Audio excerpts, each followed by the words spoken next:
Hello, Philip. You are still on mute. Am I the only one here?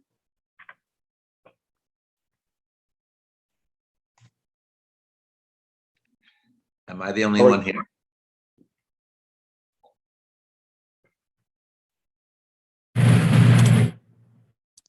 Try one more time, Philip. That was my fault. See if I can hear you now. Am I the only one here? Yes, but people are still coming in.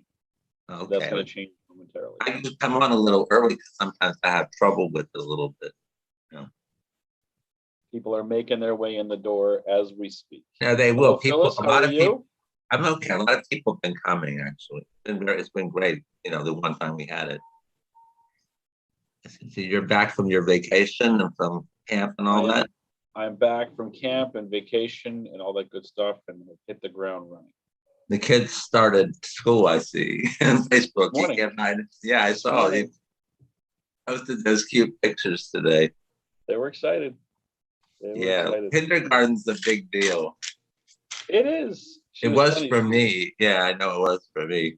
She said at breakfast, my tummy hurts. I got butterflies. I was an only child, and I was never around other kids that much, and I was home all that time. And so when I had to go out of my mother's sight, it didn't go so well. I think, which is probably common, actually. Yeah. My kids are the ones, they were used to going to school here at Temple at the preschool. And Daphne's been there her whole life since she was an infant. But it's a little bit different going from that environment to going to. Oh, yeah, no. And, your kids are used to being around kids. I wasn't. Yeah. An only child is a different experience, so. Phyllis, Aileen, how are you?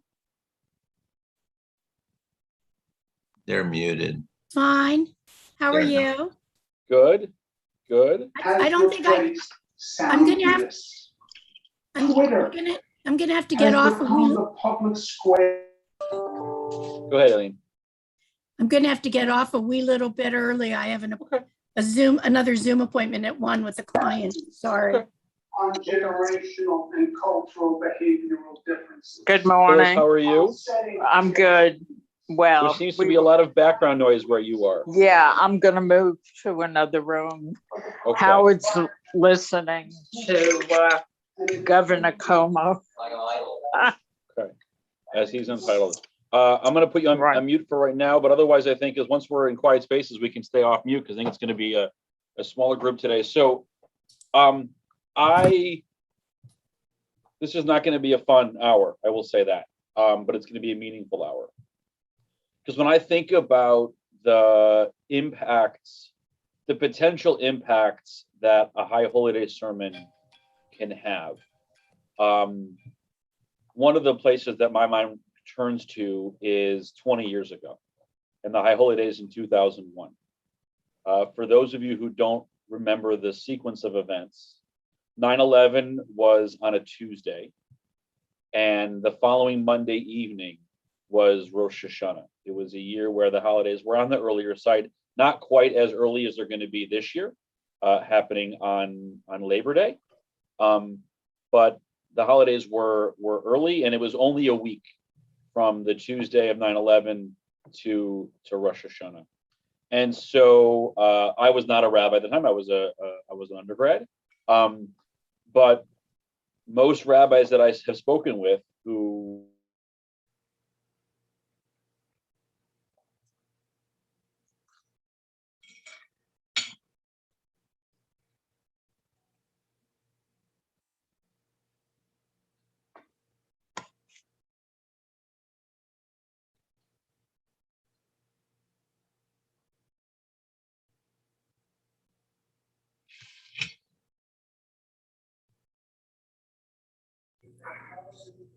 three examples of sermons that were given after 9/11, 2 from Rosh Hashanah, 1 from Yom Kippur. And the reason why I chose these 3 in particular is because each of them does something a little bit different. and are three good examples of one of the things that a High Holy Days sermon could do, and then specifically in after 9/11. So what do I mean by that? Well, when I think about preparing for the High Holy Days, and I think about the sermons that I'm going to write, my sermons tend to be, I think, in one of these three categories. One category is an uplifting spiritual message, right? Kind of a frame for the new year, something that we should be thinking about. That's a good thing to give, by the way, on Erev Rosh Hashanah. Erev Rosh Hashanah is not the time to hit people over the head. It's a time to really welcome the new year and often have a more positive and uplifting vision for what this new year could mean for us. Another possible message frame that I think is often given around the High Holy Days is a little bit more of a tochacha, a little bit more of a corrective, a little bit more of a guidance or of instruction of, this is the thing that we ought to think about doing differently in the year to come, right? This is a thing that we have, a good example would be something, and this is going to be trite, but, we spend too much time on our phones. There's a High Holy Day sermon, right? It's a way to bring it, and as a rabbi who would give that kind of sermon, the first person I'm talking to in that sermon is me, right? I need to do a better job of getting rid of using most of my phone. But I think actually that message is something that most of my community should hear, and so I'm going to write a sermon ostensibly to you, but really to me, about why it's important that I use less of my phone. And then the third type of sermon that one can often give is a sermon that sets a specific task at hand. This is something that we could be doing differently, or an idea. So, a good example of that could be someone wanted to give a sermon about climate change and is going to articulate in the sermon a variety of steps that individuals could take, or maybe even some steps that the institution could take to counteract climate change in the year to come. And those sermons, any one of those include a couple of things, right? There's a little bit in the sermon about talking about where we are today, right? Just a read of the room and a read on the space and a read on the community. There's going to be in there some textual traditional elements of, this is what the Jewish tradition says about whatever it is. And then the last piece is going to be, what's the prescription, right? Is it going to be, these are the steps that we can take around, working on climate change. These are the things that we can do to stop using our phone, or these are the things that it would be wonderful to bring to mind in December and in March and in May as we make our way through the year. And so I chose the three sermons that we're going to look at today. We're going to look at snippets from three different sermons, each of which were given either on Rosh Hashanah or Yom Kippur 57-62 in the weeks after 9/11. I like them because they were really well written. I like them because they are geographically diverse where they come from, right? I mean, you could just do a study on the sermons that were given at congregations in Manhattan in after 9/11, and that would be a thing of it in itself. But these come from in and around New York, but also from across the country, because I do think that the message, where we were collectively, was a little bit different if you were a person who was in New York or around New York versus you were somewhere else in the country, right? And I will include the DC area and the Pentagon and the Pennsylvania area in New York in that, which is if you were directly affected by 9/11, someone you knew, someone you loved was present or God forbid killed, you're in a very, very different headspace than the rest of the country, right? The entire country was wounded, but some people were wounded more and differently than everybody else. I was in the category of didn't know anybody, right? I was from the Midwest, had just moved to the East Coast, but I will share just as a quick aside before I get in, I remember my experience on the day of walking with one of my classmates and new friends back to her dorm as she was trying to get a hold of her father, who worked not in the Twin Towers, but another building in the World Trade Center. And she was able to find him, and he, thank God, was well and good. But that's about as close as I got to having someone who I knew who was a part of it at the time. So with that, I'm going to put up the share, and we're going to look at some of these together. So there actually is a really powerful collection called Torah from Terror that someone put together and collected sermons from all over the country, including some from here in South Florida. Rabbis who wrote sermons that they gave right after 9/11. So the first one we're going to look at is from, I misspelled his name, but Menachem Creditor, who is on the West Coast. Really well, he's a prolific writer and speaker. One of the good guys in our community, the conservative rabbi, and he wrote a sermon that he entitled "Universal Donors." I'll tip my hand to say this is going to be a sermon that's going to lay a specific task at the hand of the listeners. This is not just a headspace, but this is a what do we do type of a sermon. I'll read a little bit at the beginning, and then I think it'd be great if we should go around and we can hear different voices and people can read from the sermon. There are no words to describe the feelings that we're having right now. I wanted to start with that because finding any words to say today was next to impossible. Here are the thoughts that went through my mind. Where is God right now? What was God doing when those planes killed all those poor people? What am I doing in shul? Do I mean any of the words that I'm saying? Shouldn't I be doing something? I should tell you that I spoke with a friend of mine who's going to be ordained as a cantor this year. She said to me this past Wednesday, the day after 9/11, sometimes I really envy you rabbis. At least you have words to say.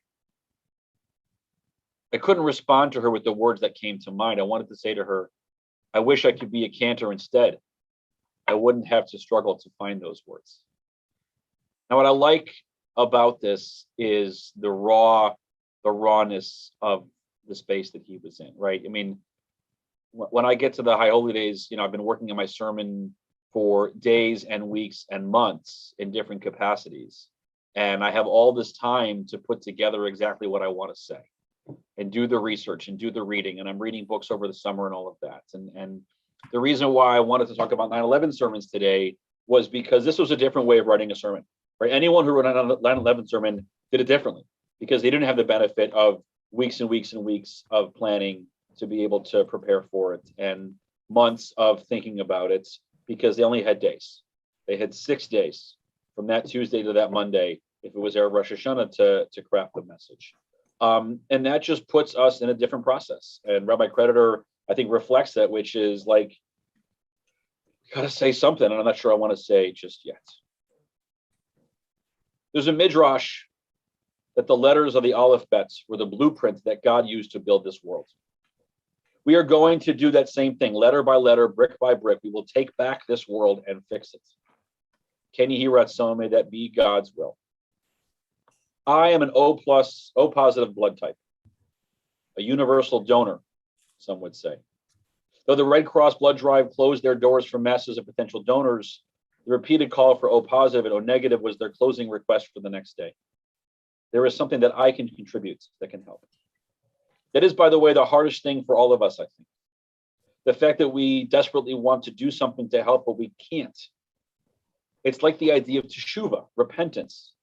The fact that the wrong has been committed means that no other act can bring it back. Our actions cannot erase the actions of the past. But I keep thinking to myself, I am O positive blood type, a universal donor. There must be something we can do. So I went Wednesday afternoon to the Red Cross building at 66th Street in Amsterdam. I guess he was in New York, and volunteered my time as a volunteer chaplain in the spiritual response care team for anyone who might need care. But it occurs to me that perhaps the only reason they had such a team was in order to let all of us clergy who are dedicating our lives to be there for people in need. We need to be there as part of the team. We recognize, like the Mishnah says, that the world created with one person alone is ours to heal. But it still feels surreal. The only comfort I feel lies in the fact that there are countless numbers of people volunteering their energy, their resources, their blood, and their souls in order to fix this recently damaged world. So what kind of help can we really contribute? I was told by the Red Cross that the real help we can give is funds and blood. Hi, Bookie. Next week. I was told not to stop my efforts with this week. The countless numbers of people who showed up to give and give and give wouldn't be there forever. Can I ask for a volunteer to read the next piece? Aileen, go ahead.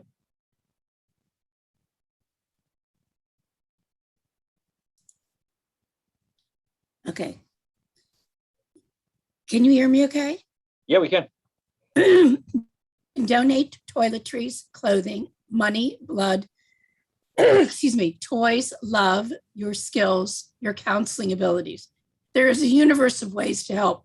Pirkei Avot says you are not obligated, excuse me, to finish the work, but you're also not allowed to walk away from it.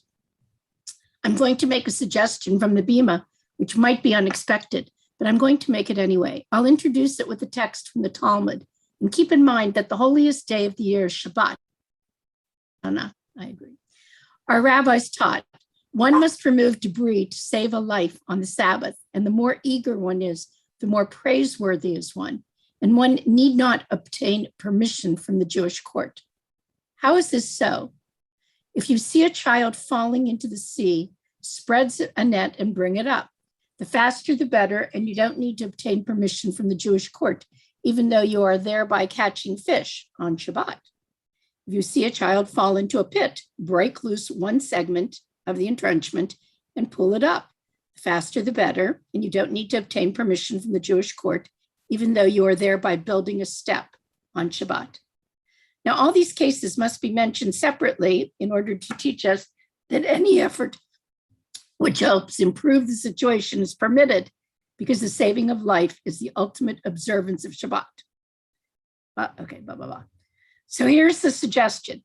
Since we need a parallel service on the first day and not the second day, I think it's a safe assumption that many people in this social hall today will not be here tomorrow. Where am I? Wait a minute. Where am I? Start of the second line, Pirkei Avot. Wait, hang on. Here we go. Oh, now, while I think shul is an important place to be, we've just learned an important text from the Talmud that enables me to say this: donate something of yourself tomorrow. If you're not going to be here, give blood tomorrow on Rosh Hashanah. If you're not going to be here, call 1-800-HELP-NOW and donate money tomorrow on Rosh Hashanah. If you're not here, daven spontaneously wherever you are to ask God to support the rescue operation that's going on tomorrow on Rosh Hashanah, and do the same the day after and the day after. Remember that Mishnah that we learned before, the one about the world being created for you as an individual. Rav Nachman of Braslav, a noted Hasidic rabbi, had the following expansion of the text. Every person must say, the entire world was created for my sake. Because if they say that, they'll think to themselves, if the world was created for me, I've got to look around and concern myself as much as I can with fixing the world. I should fill in the gaps in the world and pray for anyone who needs help. In the name of Rav Nachman, I'm begging any of you who will not be here tomorrow to make the day a day of tikkun olam, fixing the world. And if you are going to be here tomorrow, nach blesser, fix the world the day after. These past days have taught us that the world is a fragile place and that the deep goodness of people just waits for a need to come out. Please don't wait for the need to be as great as it is today. Use all of your ability to fill in the gaps that are here. Can you push it up a wee little bit? No, but I can We read are the all last bit. universal You can't donors. read it. Yeah. Wait a minute. We are all universal donors. It's our universe. And while I deeply wonder what God could possibly, hang on, be doing right now, I'm sure that God is wondering what I am doing too. This is the last I'm bit. keeping, do you want me to stop? No, this is the last bit. Go ahead. Continue. I'm keeping my remarks short because I think that today isn't about listening to a rabbi. It's about listening to each other and being a supportive community. But I want to reinforce one point. We are Jews, and our responsibility as Jews is to act. Every life that we sustain is an entire world, and every chance we miss to sustain a life is just as serious. Call the Red Cross and donate blood and money. Find the fund for the families of the rescue workers that were caught in between the towers who did not have insurance. I'm going to close with the same prayer tomorrow because I place no other wish as high as this. It's Rosh Hashanah, a time for beginnings. This Rosh Hashanah is going to be a very different kind of beginning, and it is certainly going to be a new world that we see. Please, God, may it be a world where we have each other. Amen. Fantastic. Amen. Yeah. So, Aileen, what did you, I mean, it's a beautiful sermon, but what was it about it that made you say it's fantastic? Okay. I loved this sermon, and I'll tell you 3 reasons why, and what my gripes are about high holiday sermons, I guess, will be coming out. First of all, it wasn't 45 minutes long. And I don't trimmed it. There was stuff I didn't put in. And I didn't okay, add fine. To it. But it Okay, wasn't well, long. that's good. It wasn't that long. You're right. Okay, I don't think they have to be 45 minutes long. The second thing is he was speaking from his heart, but he was speaking from Jewish text and stuff. And he wasn't spewing stuff that he had read all summer in books. Okay? He was to the point, and he gave you something very concrete. You could tell he was speaking from his heart with feeling, but giving you something concrete that you could go out to do. But it was very much a Rosh Hashanah service, a sermon. And he also told people, if you're not going to be here tomorrow, think about it, type of a thing or whatever. I have a real problem with sermons that are just, they are just quotes after quotes after quotes of what people have written in books. I want to hear something from the rabbi. I want to hear something about you in a way and your feelings. I want to get to know you a little bit. You're my rabbi, okay? But I also wanted to pertain to what's going on, okay? And this, he had, obviously, in my mind, he had, ample reason to talk about this. I'm sure everybody was talking about this, and everybody probably had to toss their sermons that they had written. But maybe that was a good thing. Maybe the rabbis needed to think from their hearts a little bit, rely on their own Jewish upbringing and rabbinic whatever, and speak to their congregation, And you just said something that I don't know if you meant to say it this way or not, or it was subconscious.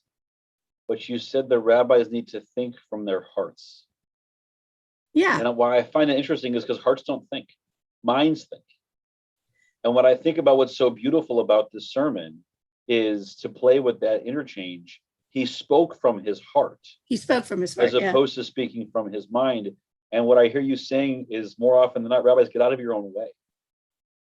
And I really appreciate that. I think you're absolutely right that it took a tragedy like 9/11 to free rabbis from the chains of the sermons that they had written out of books over the summer and that kind of thinking. Can I just because say there were one some more rabbis thing? who gave the sermon they had written and it didn't go over well. I'm sure. I just like to say one more thing. If any of you came to the holiday service, I think it was after Passover. I'm not sure when it was. I think it was after Passover, the festival service. Okay.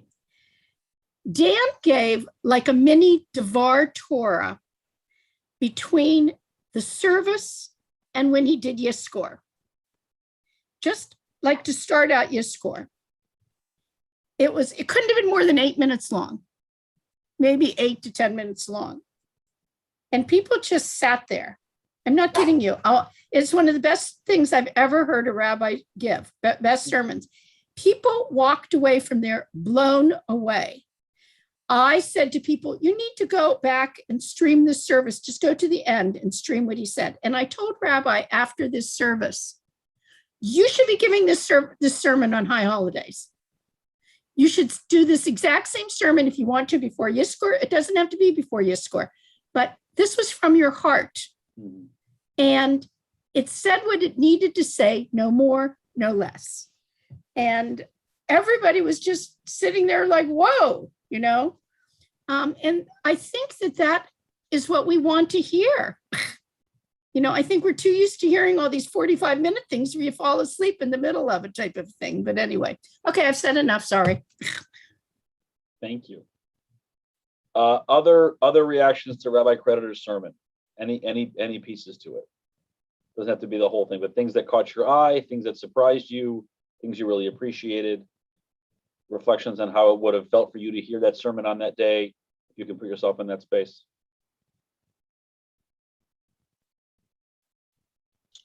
I think that the main thing in the sermon, I agree totally with with what Elaine just said, is the fact that it was meaningful in the moment.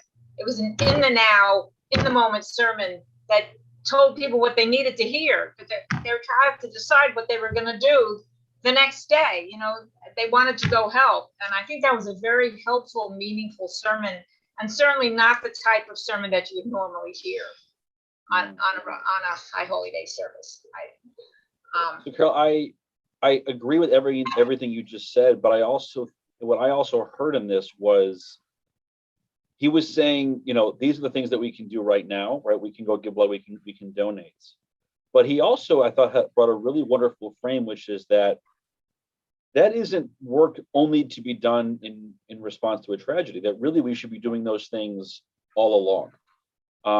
And what I really liked about the message was what he was in some ways saying was that the answers to this extraordinarily unfortunate and unique reality are in some ways universal, right? Responding to tragedy with service is really, really important, but because service is always important. And I also really appreciate that the message that he got through, which is that, and this isn't a thing just to do, it's tomorrow, but it's not just tomorrow. One of the things that I know I struggle with, and I think we as a synagogue engage with, is when there are things that we're responding to, disaster relief and whatnot, there's often a wave of desire to be helpful. And then we move on to the next thing, and the need continues to be there. It's always a good time to give blood. It's always a good time to give funds. When he called the sermon universal donor, it made me think he's saying about everyone can do this, and everyone can do this all the time, especially right now, but also really all the time, which I thought to me was a really important part of the message as well. We're both all positive. Me too. By the way, I don't think O positive are universal donors. Doesn't have to be a nitpicker. I think it's that we're in the most need. The O negative is universal. I thought O positive was universal. From what I understand, O positive is the most in demand, but O negative is actually universal. Either way, if you're O, you should give blood everybody if you're able to, but especially if you're O positive. Thank you. Other reactions?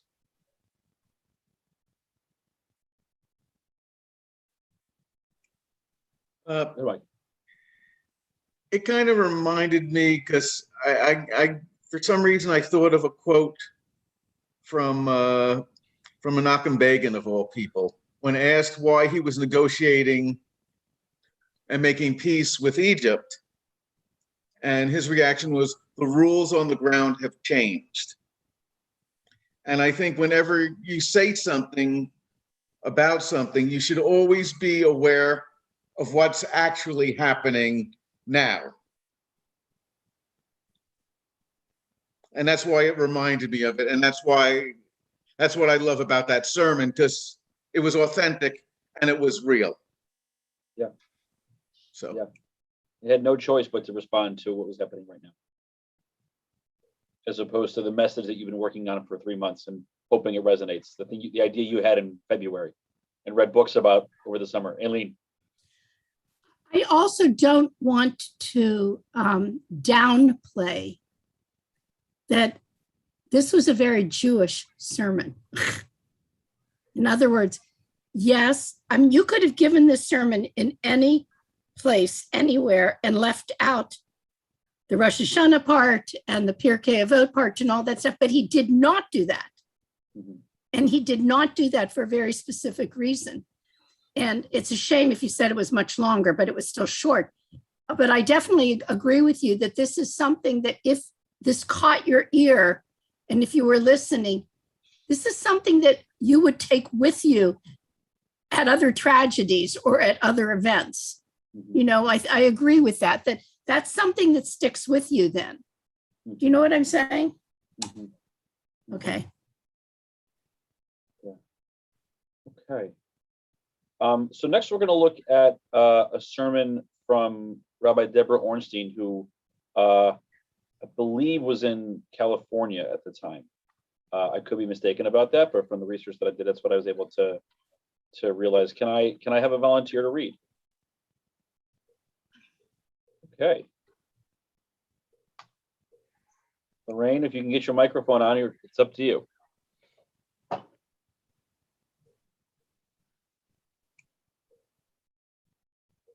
Lorraine, we can't hear you yet. Your microphone is still on mute.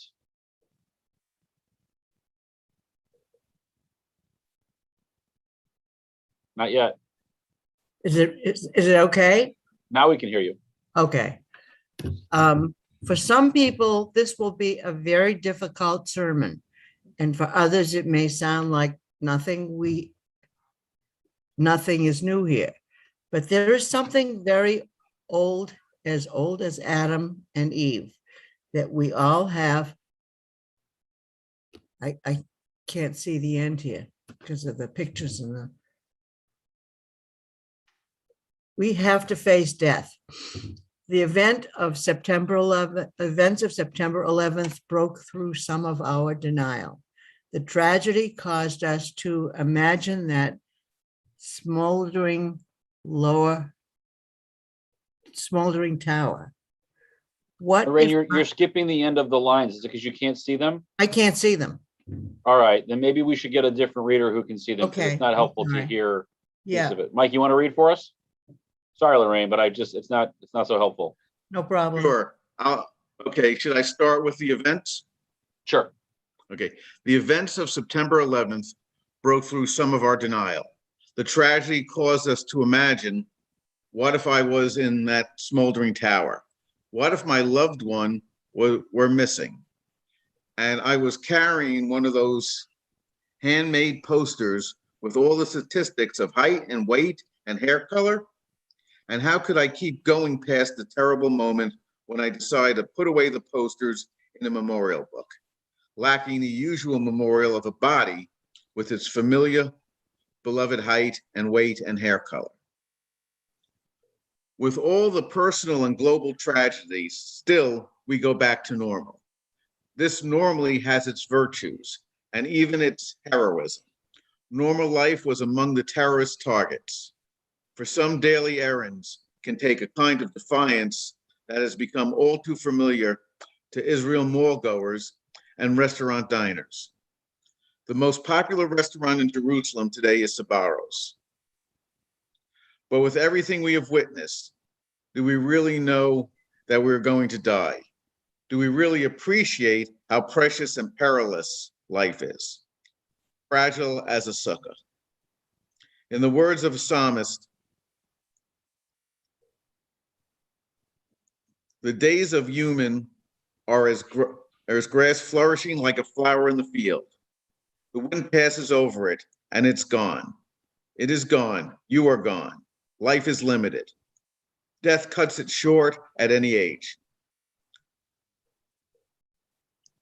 We have a taste of this in rare moments, near-death experiences, loss of a loved one, and even these cataclysmic disruptions are temporary. With time, the keenness fades and life returns to normal, which is to say, life returns to denial. Excuse my dog. I'm sorry. When you truly face your own mortality, either because of an imminent threat. I think someone else needs to take over temporarily. I'll take over. When you truly face your own mortality, either because of an imminent threat or just in philosophical terms, then you stand at an awesome and fearsome precipice. I stopped breathing once. In my unconscious state, I could still hear one paramedic tell the other in a panicky voice that I was turning blue. I was much more frightened when I filled a bath at about age 14, forcing myself to contemplate the fact that I will die. for as long as it took the water to fill the tub. Those 2 minutes have informed all my life since. Reb Zalman had a wonderful teaching when I told him about my topic today. He said, with all the work I have done on spiritual eldering, I truly faced my mortality. But then, when they wheeled me into surgery, I realized that I hadn't faced my dying. Another layer, another attempt to comprehend the incomprehensible. I want to tell you a brutal truth. I want to look at it together and not avert our eyes the way we usually do. I will stop. I will die. Life will end for me. The world will go on without me. You will stop. Life will end for you. The world will go on without you, and maybe sooner than later. No person, no pet, or possession you love will come with you. You will die. This can be a statement of the obvious. You can let it enter you with all your heart and all your soul and all your might. I don't say dwell on death to scare you or to be cruel or depressing. More than one person observed to me about Rosh Hashanah services that I use less humor than usual. These days, like many people, I don't feel much like joking. Life and death seem very serious. But I don't dwell on death just because of global events. I dwell on death because it is our great leverage in the work of Tikkun Parati, personal inner repair, repentance, forgiveness, Tikkun Parati. Death can be a great impulse to better living. Do you really know that you will run out of time before you realize your potential? How long do you want to take to reconcile your family with your family? If you wait until you're ripe, you may wait too long. So say, I love you now. Forgive and ask forgiveness now. Contribute and volunteer with the resources you have now. Unleash your creativity now. Now, in this moment in the sermon, she went and she talked about 3 people in the community who had passed away during the last year and told their story. This sermon, by the way, she gave on Yom Kippur, not on Rosh Hashanah. And I'll be honest, one of the things that resonated with me is you could almost give a very similar sermon this year because of the depth, breadth of death that we have experienced in the last year and a half because of the COVID pandemic. But this sermon has a place, a specific place on Yom Kippur. That is what the holidays are all about. Will you choose life by choosing to make your limited life here viable? Will the way you live be a gift of gratitude and thanks to life itself? Will you remember why you are here and what you are capable of? And will you remember in time to do everything you are meant to do on this plane? Every day is decisive, every day is precious. Atem Nitzavim Hayom, we read in this morning's Torah reading, you are standing here today. Today is Sinai all over again. Today is the covenant. Today we receive the Torah. Today we choose life. Today and any day we get conscious. Today the alarm sounds, the great shofar is blown. Only you can decide if the still small voice will also be heard. The memory of the righteous is painful as well as inspirational. I thank all the families for their permission to discuss 3 great lives. The fear of not leaving your mark is chilling as well as compelling. I thank you for looking it square in the face with me today. Death begs you, get motivated and get moving. I want to conclude in the way that Jews traditionally conclude a life, with the Jews' dying prayer. There are 2 prayers called vidui, which means confessional. One is the Ashamnu we recite today. We beat our breasts confessing to our sins. The other vidui is the confessional before dying. The witness begins by saying, many have confessed and did not die, while many who did not confess died nonetheless. Having confessed, you may live, but one who confesses sincerely has a share in the world to come. And then the one for whom death is imminent recites, my source, God of those who come before me, I know that my cure and my death are in your hands.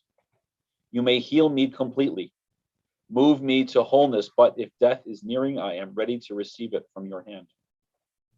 May all the wrongdoings I have done in my life, those sins I have done unwittingly, those things I have done knowingly, acts I have done to myself, to others, to you, May they all be forgiven. Allow the hidden goodness store for the righteous flow over me. Help me to understand the path of life. Gift me continuing life in the hidden world yet to come. Let my death serve as an atonement as I come close to you now. Your face bathes me with light. Being at your right hand fills me deeply. One who watches over the vulnerable and the needy, take care of my close ones, those precious ones, with whom my soul is intertwined, whom I now leave behind. Shema Yisrael, Adonai Eloheinu, Adonai Echad. Hear, O Israel, Adonai our God, Adonai is one. We will take a moment of meditation. I invite you to contemplate your death, not just your mortality, but your dying. I will assist you in focusing, and we will sit in silence. Close your eyes, relax in the chair. This place is very safe. You can and will come back to this chair, this community, this support. Imagine the end as vividly as you can. Leaving everything you love, sit with that reality. Really paint that picture to yourself. No more life as you know it. You may feel fear, you may cry. It is okay, okay, okay. Maybe you have a very beautiful picture of what happens next, but stay in the nothingness for a moment. No body, no family, no friends, no possessions, no breath, no pain, no pleasure, no love. And now from this place, ask yourself, how do I want life to be? What is important? What do I need? What shall I give? From this palace of ending, how will you renew life in the new year?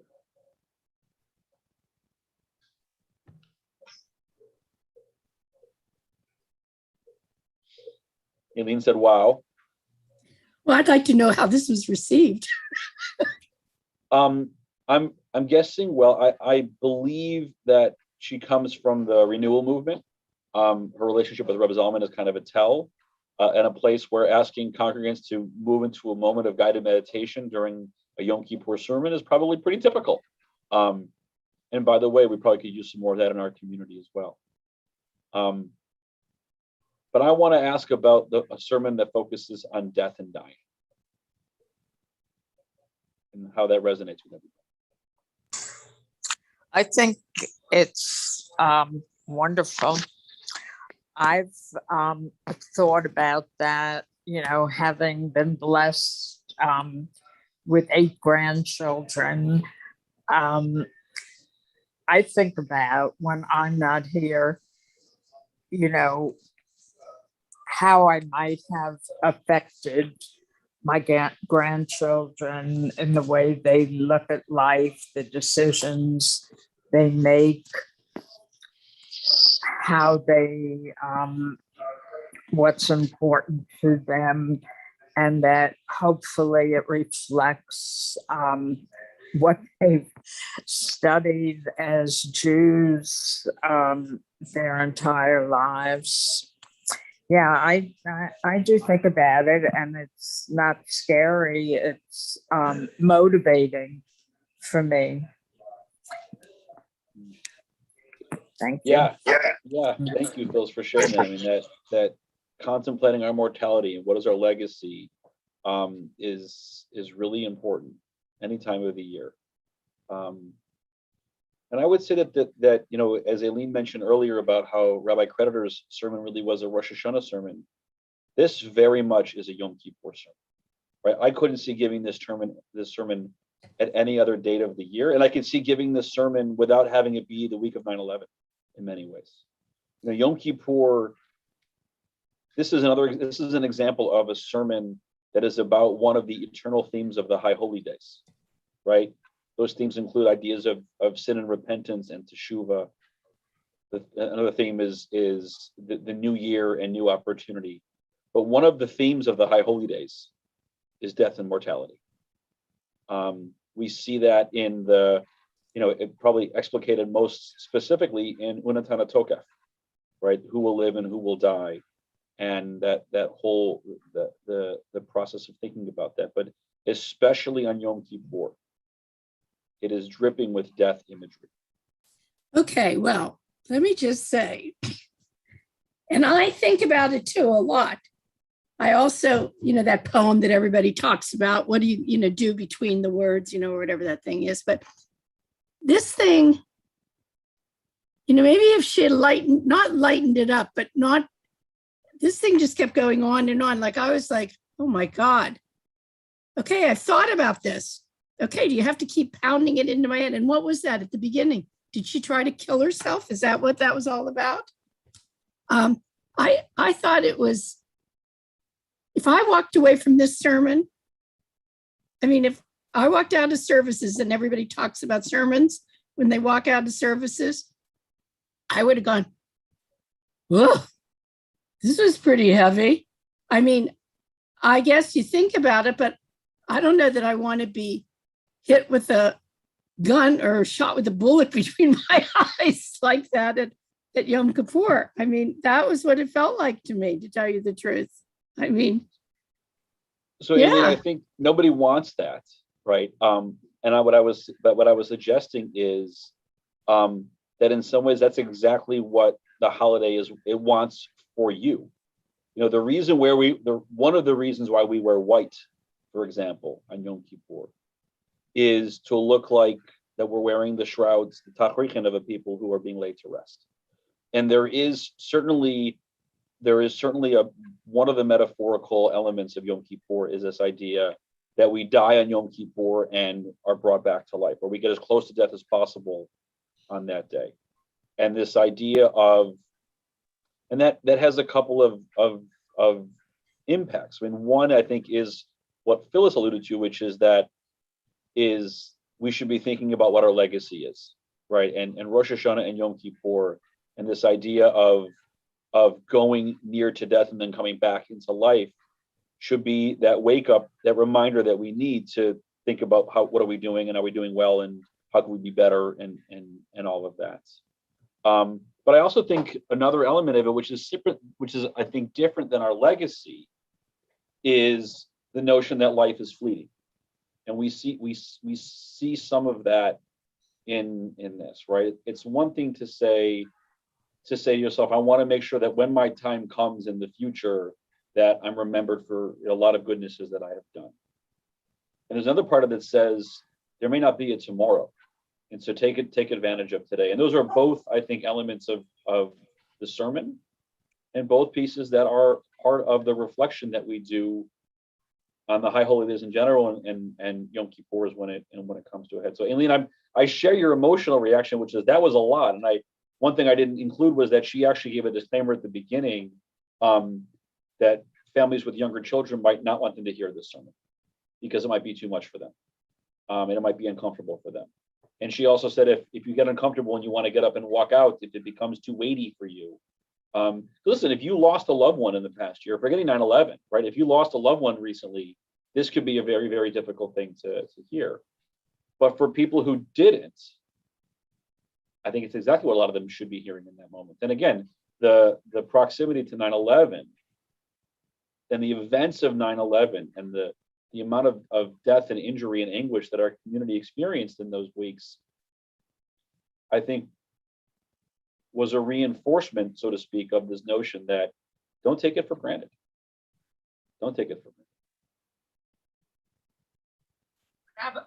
Rabbi, Yeah, go ahead. my son died in March of 19, and so I've been familiar with death over the past couple of years. And that was a very, very heavy sermon, but it's not unfamiliar to me, and I agreed with most of what was in there. Life just marched right on. It did. The other thing is that when he died, it really made me stop and think, I was doing that already, but it really made me think he died at 48. You don't know what's going to happen. My mother is still here. She's 94. She's had a nice long life. She's had time to do all these things. He crammed everything into 48 years. So I think it's a very good sermon, and it's got to make people stop and think. It's almost like being slapped in the face with it. That's what that sermon was. But it's true. Everything in there was true. Yeah.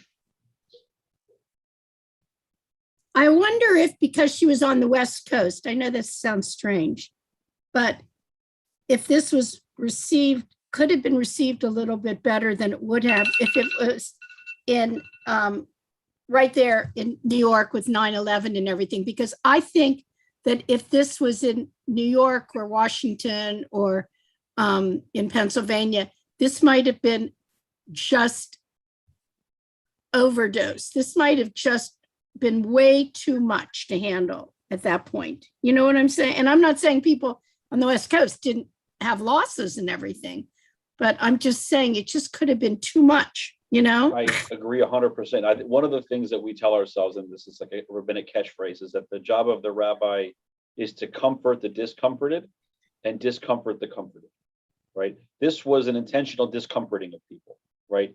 Forcing them to look into the depth and the blackness of their own mortality and think about their own death. That's not a thing that people usually do because it makes them uncomfortable. And her point was, from time to time, it's important that we do that uncomfortable work. I agree with you, Aileen, that if you were at West End Synagogue or you were somewhere in Lower Manhattan, you did not need more discomfort in this moment. And that if you were a person living in California or really anywhere else around the country, yes, we were feeling the emotional weight of what happened on 9/11, but you're right, it's different, right? And if you weren't a person who was directly affected by having, a loss in your life, I think one of the things that I remember struggling with even as an 18-year-old, and I still struggle today, which is to say, this event should have a meaning for me. And I should spend some time deciding what that is and what it was. And you have to kind of go looking a little bit. And I think that one of the things that rabbis did was hold before their community a variety of meanings they may choose to ascribe, right? Rabbi Creditor said, this should compel us to become more in service to our community. That's the antidote to the hatred that caused this. And it's a salve on the injury that we feel. Great. Now in the days after. And Rabbi Ornstein is more that, listen, this could also be taken as a wake-up call, right? A reminder that life is fleeting, right? The people who got on those planes that morning had no expectation they were going to perish on that day. And so for those of us who survived, our day is going to come too. And although it's uncomfortable, it's probably good from time to time to think about not just your mortality, not just about the fact that your life will come to an end, but she was really saying the how, right? And what is it going to be like? And what do you do in that moment, right? Which is why she shared some of the vidui, right? What do you do in that moment? What has our tradition taught us we should be thinking about when that moment comes? That was like scary to me though, but anyway, you're right. Yeah. All right, so we have just a few more minutes. We're going to go quickly through one final sermon from an unnamed rabbi that was given on Erev Rosh Hashanah. Is that you? Or is that what you're Not saying? me. I was a freshman in college. I was not writing sermons. I'm going to have to leave. I'm really sorry because I'm really interested in this, but I'm really sorry. This has been really good. Thank you. I'll send it to you, Aileen. Okay, good. Thank you. Thank you, guys. Bye. Thanks, Aileen. Hine he'ani mi'ma'as. Here I am of little merits, trembling and afraid as I stand before you.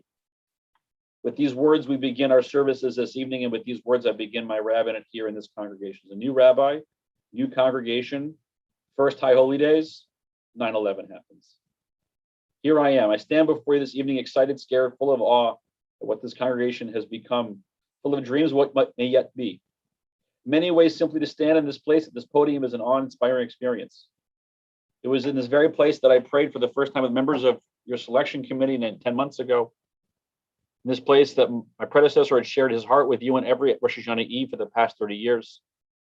In this place that countless B'nai Mitzvah and confirmation students have stood at a primary moment in their lives. It is in this place that great moments of great happiness and words and joy have been shared. And in this place, as we did last Friday night, when words of comfort and pain were expressed. Here I am, trembling and afraid as I consider how to begin this new year 5762. In the midst of such horror and pain, all of us share a tremendous sense of anxiety and shock and grief. Friends, neighbors, families suffer the pain of loss, and so many more suffer the pain of survival. The cataclysm of the last week has forever changed how we look at each other, how we stand together, how each of us says, Hineni, here I am. Here we all are, trembling and afraid, angry and forlorn, questioning and searching as we stand before you. I took an opportunity this past week to look at the passages in the Psalms. So many resonate with my feelings. How long will I have cares on my mind, grief on my heart? Hear me, O God, when I cry aloud, have mercy on me, answer me. Do not hide your face from me. Turn your ear to me when I cry, answer me speedily, for my days have vanished like smoke and my bones are charred. like a hearth. So desperately, I want answers from God, answers to questions we ask over and over and again this week. And in weeks past, our people have been shattered. I'm going to kind of skip over. Where is God to be found in the lives of those who we lost so much this week? How can they approach this season? Every year in Rosh Hashanah, we are asked to look with our mortality about Unatana Tokef.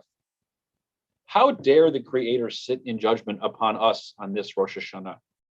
We who have suffered so much in the last week, and so many in our midst who suffer much more. Everyone has a story. Everyone knows someone. Stories we read in the newspaper even today of Elaine Gentile, the one woman of many, a woman who stayed behind while making sure her co-workers evacuated and was lost. The stories that came closer to home, a close friend of mine lost his brother, who was supposed to have been married yesterday in Bermuda. His fiance also works at Cantor Fitzgerald. Took the day off last Tuesday for her final wedding preparations.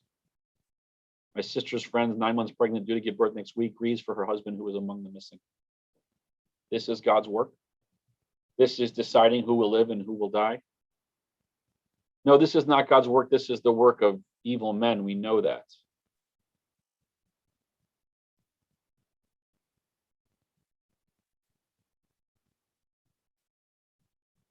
We must embrace each other, the kind of understanding, kinship, love, and trust that emerged from our souls this last week. Perhaps we will refuse to respond with hatred to hatred. Perhaps our sadness will inspire us to search for the good. Perhaps our fear will not paralyze us, but cause us to be more careful. Perhaps the physical destruction we continue to endure will unleash the awesome power of God's Spirit that dwells in all of us. The last paragraph, Hinane, here I am, of little Mary, trembling and afraid as I stand before you. Dear God, we implore you, be with those who suffer. While we know you cannot change the past, help us, each one, to pass through the darkness of this period, to find a way to live again. Heal those who lay fallen in pain. Give strength to those who continue to search for life. Grant solace to those who mourn, and carry those who so racked with grief they cannot stand. Let our brush with evil teach us the paths to goodness, that our chances in the coming year will lead to happiness, that it will lead us to wholeness, that it will lead us to life and to peace.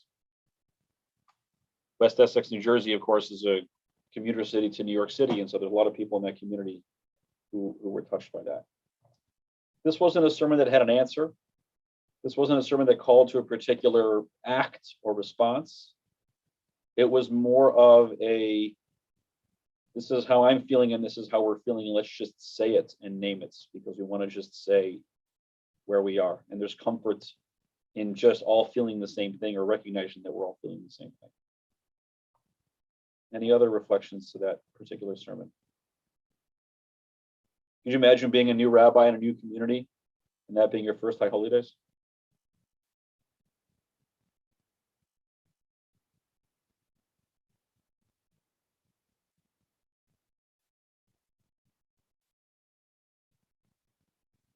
Any thoughts? Any reactions?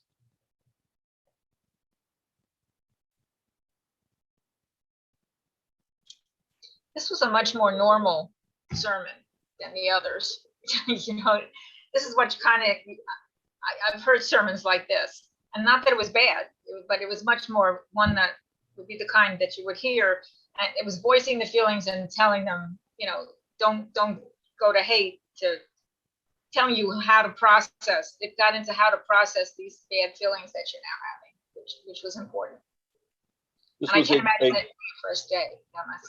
This was a, well, not first day, but first, first season, right? Rabbis start in July usually, so it's a couple of months in. But yeah, like when I spoke to the rabbi who gave this sermon, he told me that I had written all these sermons about introducing myself and my vision for the rabbinate and my excitement for the new community and all this stuff, and he had to throw it all away. By the way, it was Rabbi Dan. This was his sermon that he wrote. He had just left Bethel after his first stint here and took a job in New Jersey. And this is what he said to his community on Erev Rosh Hashanah that night. It very much reads like a Rabbi Dan sermon, if you know his sermons well. Very thoughtful, very well written, and very much invoking a sense of wanting you to think and feel along with him, which, Akil, I think is that normalcy that you were alluding to. Mike. It was personalized. it went down and reached to the person.